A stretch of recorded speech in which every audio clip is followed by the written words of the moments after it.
memasuki episode 13. Setelah pertempuran kedua kalinya, Ellie tertidur pulas. Kepala yang bersandar di dada bidang sang Dedi, Axel merasakan hembusan napas istrinya di kulit tubuhnya. Mengusap lembut pucuk kepala gadis itu, menghirup aroma rambutnya yang kian hari membuatnya rindu. Maafkan Dedi, El. Maaf menyeretmu ke dalam masalah ini. Axel memeluk tubuh polos itu. Axel sadar dengan apa yang sudah diperbuat, tapi cuma ini yang bisa menghancurkan perasaan Leo. Tanpa ia ketahui, Leo sama sekali tidak peduli dengan anaknya. Pada tengah malam, Ellie terbangun. Gadis itu merasakan lapar. Ia beranjak dari tempat tidur. "Au!" bagi Ellie. Axel mendengar dan tahu istrinya terbangun, ia pun ikut bangkit. Menyalakan lampu tidur dan bertanya, Kenapa? Apa butuh sesuatu? tanya Ellie. "Jadi, aku lapar," kata Ellie. Tunggu sebentar, Dedi ambilkan sesuatu untukmu. Axel berniat mengambilkan makanan untuk istri kecilnya. Tak lama, pria itu kembali membawa cemilan. Makan ini, jangan makan makanan yang berat-berat. Ellie menarik selimut untuk menutupi tubuhnya yang polos. Bagian intinya terasa semakin bengkak dan sakit, apalagi di ujung putingnya. Terasa ngilu karena Axel menyesapnya dengan lama. Sekujur tubuhnya terasa sakit. Biar Dedi disuapi. Ellie menerima suapannya dan mengunyahnya pelan. "Haus," ucap Ellie. Axel mengambilkan minum. Melihat keadaan Ellie membuatnya kasihan. Gadis itu begitu lemas. Ia benar-benar menghujam tubuh mungil itu dengan gairah yang tertahan sejak 15 tahun lamanya. Ellie meneguk air minum hingga tandas. "Jadi, boleh aku tidur lagi? Aku sudah kenyang dan sangat mengantuk." Iya, tidurlah. Ellie kembali merebahkan tubuhnya di kasur. Sedangkan Axel, ia beranjak dari tempatnya ke arah lemari. Tidak tega dengan kondisi Ellie yang telanjang. Gadis itu seperti kedinginan. Apa ini terlalu menyakitkan? Pikir Axel. Pengalaman ini baru pertama kali ia ketahui. Saat bersama Hana dulu tidak seperti ini, karena Axel bukan yang pertama tidur dengannya. Axel dibohongi oleh Hana, mengaku perawan, nyatanya bukan. Dari Ellie ia tahu bagaimana pengalaman orang pertama melakukannya. Setelah mengambilkan pakaian untuk Ellie, ia kembali menghampiri istrinya, menyibak selimut dan menyentuh tubuh kecil itu. "El, kamu sakit?" Axel merasakan tubuh itu menghangat. Ellie sedikit menggigil. Ya Tuhan, "Ellie sakit," gumamnya. Tanpa membangunkan gadis itu, ia memakaikan pakaian. Panik, ia pun pergi ke dapur untuk mengambilkan kompresan. paracetamol. Axel mencari kotak obat. Di mana kotak obat itu diletakkan? Axel seperti orang pikun. Ia begitu khawatir akan keadaan Ale. Ini dia. Axel berhasil menemukan obat. Buru-buru ia kembali ke kamar. Sayang, bangunlah. Axel meraih tubuh itu dan Ellie membuka mata. "Apa ini sudah pagi?" tanya Ellie. "Jadi, aku kedinginan. Aku belum sekolah ya hari ini. Tubuhku sakit," keluh Ellie. Iya sayang, "Ini masih malam. Tubuhmu panas. Minum obat dulu ya." Axel memberikan obat penurun panas, dan Ellie minumnya. Setelah itu, Axel mendekap tubuh Ellie. Tiba-tiba ia jadi khawatir dengannya. Tidak tega melihatnya kesakitan dan itu disebabkan olehnya. Usia Ellie begitu sangat muda, dan ia harus mendapatkan serangan darinya. "Tubuhmu pasti sakit-sakit ya," ucapnya. Lalu, bagaimana dengan balas dendam yang ia rencanakan? Baru sakit seperti ini saja, Axel sudah kelimpungan dengan keadaannya. Apa Axel akan benar-benar tega dengan niatnya? Axel benar-benar mendekap tubuh itu. Ia tak ingin istri kecilnya sakit. Ellie sudah memberikan kepuasan untuknya, yang tak pernah ia dapatkan sebelumnya dari Hana. Keesokan paginya, Axel terbangun lebih dulu. Ia mengecek keadaan Ellie.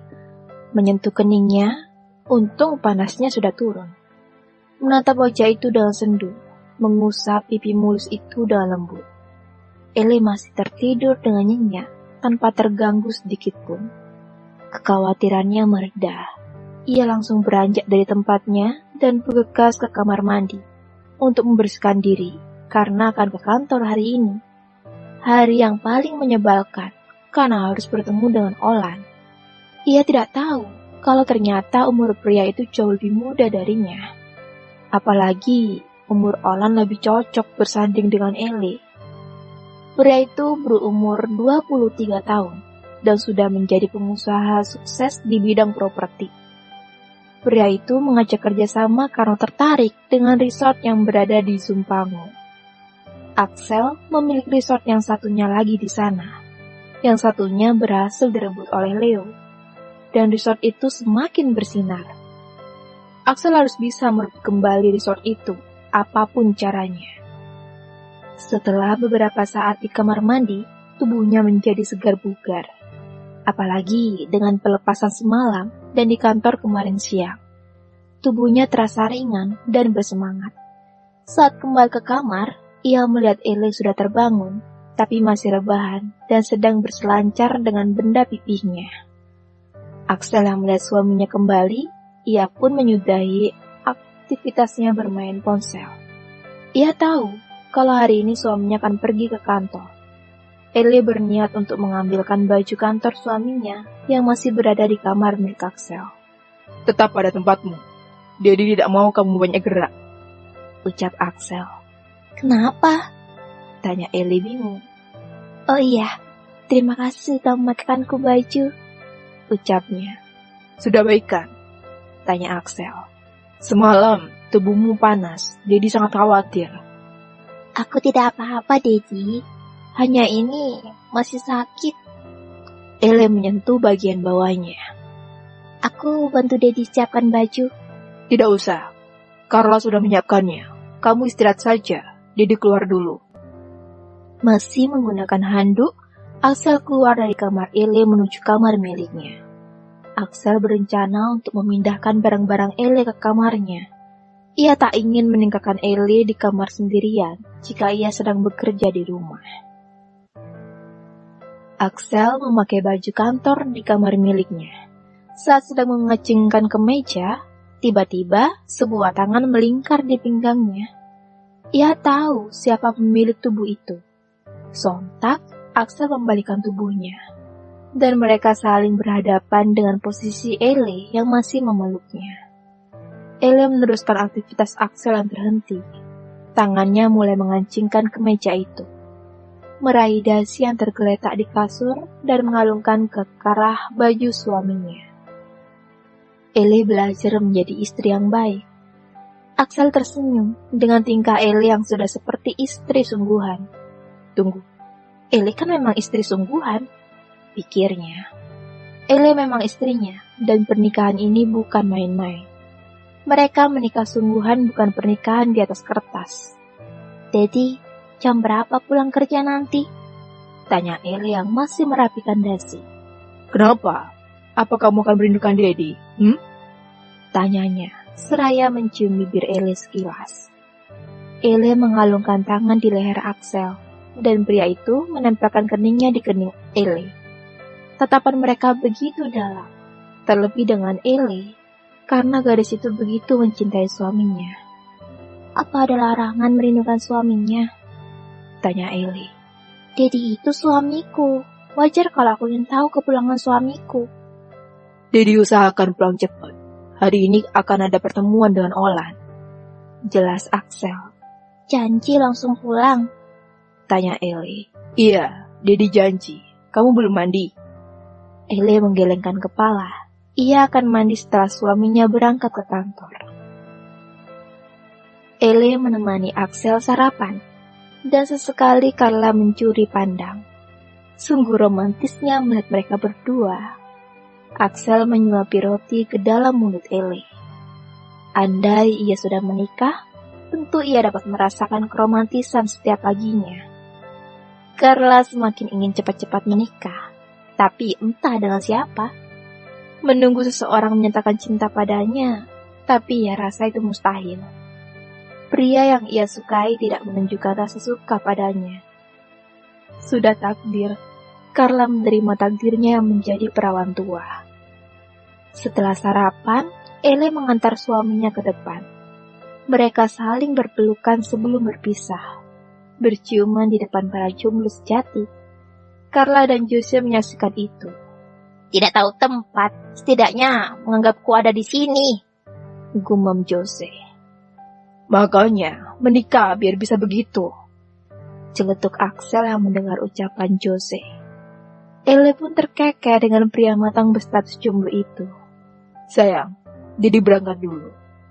Lagi-lagi, Axel mencium Ele di hadapan Jose. Jose yang tidak mau melihat, ia langsung ke mobil lebih dulu dan menunggunya di sana. Axel sudah tiba di kantor. Tanpa diduga, Olan sudah menunggunya di ruangan tunggu. Axel terkejut saat mendapati pria itu sudah menunggunya. Dia semangat sekali, ucap Axel saat tiba di ruangannya. Bagus dong, itu bisa mempermudah urusan kita, kata Jose. Biasanya klien susah ditemui, dan ini tidak perlu menghubunginya karena Olan yang kekeh ingin bekerja sama. Baiklah, kita selesaikan urusan dengannya. Aku sudah janji akan pulang cepat. Oh ya, pesankan bunga yang paling cantik. Aku belum memberikan ucapan saat Eli ulang tahun, perintahnya. Temanya makan malam. Perlu booking tempat? Tanya Jose. Ya, atur sebaik mungkin. Baiklah, itu urusan gampang.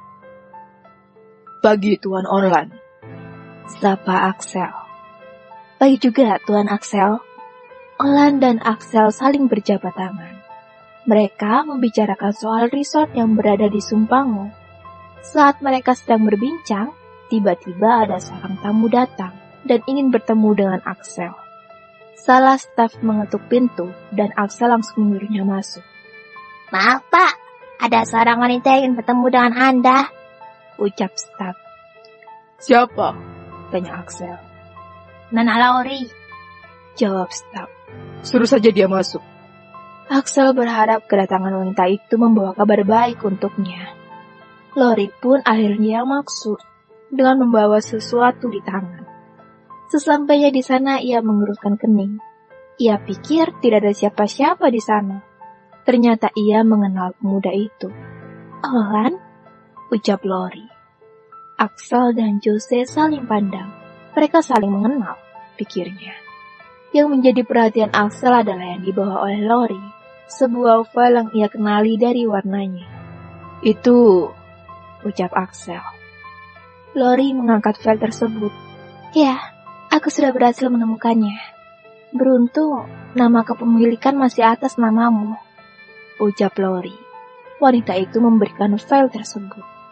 Dan Axel menerimanya dengan sangat bahagia. Aku tidak tahu harus berkata apa padamu. Yang jelas, aku sangat berterima kasih. Akan aku simpan baik-baik file ini, kata Axel bahagia. Oh ya, kalian saling mengenal? Tanyanya pada Lori. Ya, kami satu kampus dulu, dia juniorku, jelas Lori. Entah kebetulan atau apa yang jelas ini keberuntungan bagi Axel. Kita perlu merayakannya, ucap Lori. Tentu, jawab Axel. Jos, kita makan di luar nanti malam. Saking bahagianya ia lupa akan janjinya pada Eli bahwa ia akan pulang cepat. Tapi Tuan, ucap Jose menggantung karena Axel menyibaskan tangan, seraya tak ingin mendengar apa yang akan diucapkan lelaki itu. Kamu kerjakan pekerjaanmu. Aku akan bicarakan soal resort dengan mereka, usir Axel. Mau tak mau, Jose pun pergi. Tapi bagaimana dengan janji yang sudah dijanjikan dengan Eli? Bahkan ia sudah memberitahukan Eli soal makan malam yang sudah direncanakan oleh Axel tadi pagi. Ia tak mungkin mengecewakan soal ini, karena Eli terdengar sangat bahagia, karena ini kencan pertamanya dengan sang suami. Miss, mana yang bagus menurutmu? Tanya Eli soal gaun yang akan dikenakannya nanti malam. Dua-duanya bagus, jawab Carla. Pilih salah satunya. Aku tidak mungkin memakai dua-duanya. Carla terkekeh saat melihatnya.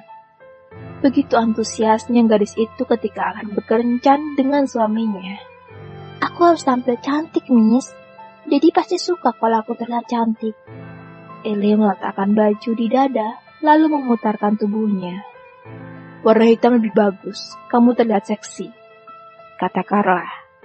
Baju yang modelnya memperlihatkan belahan dada, gadis itu pasti sangat cantik bila memakainya. Apalagi dua gunung kembar gadis itu begitu sempurna. Baiklah, aku akan pakai yang ini. Miss, bantu aku berdandan, pinta Ellie. Tentu. Carla senang jika melihat gadis itu bahagia. Semoga akan selalu bahagia seperti ini. Malam pun tiba.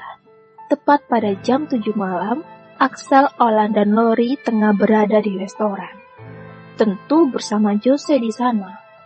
Pria itu berharap Axel teringat dengan janjinya. Ia akan memberi waktu mereka untuk merayakan kembalinya kepemilikan resort Simpangu tersebut. Semakin malam, waktu sudah menunjukkan pukul 9 malam. Axel benar-benar tidak ingin diganggu. Entah apa yang mereka bicarakan. Rasa tidak suka pada Olan sirna karena pria itu tak menanyakan soal Ellie. Dan itu membuatnya benar-benar lupa. Axel tidak menyuruh Jose memberitahukan soal ia yang memesan bunga. Karena itu bisa ia atur waktu kembali janjinya dengan Ellie. Karena tidak bisa membiarkan ini, Jose pun akhirnya nekat membisikkan sesuatu di telinga Axel. Pria itu sampai terkejut saat mendengarnya. Bersambung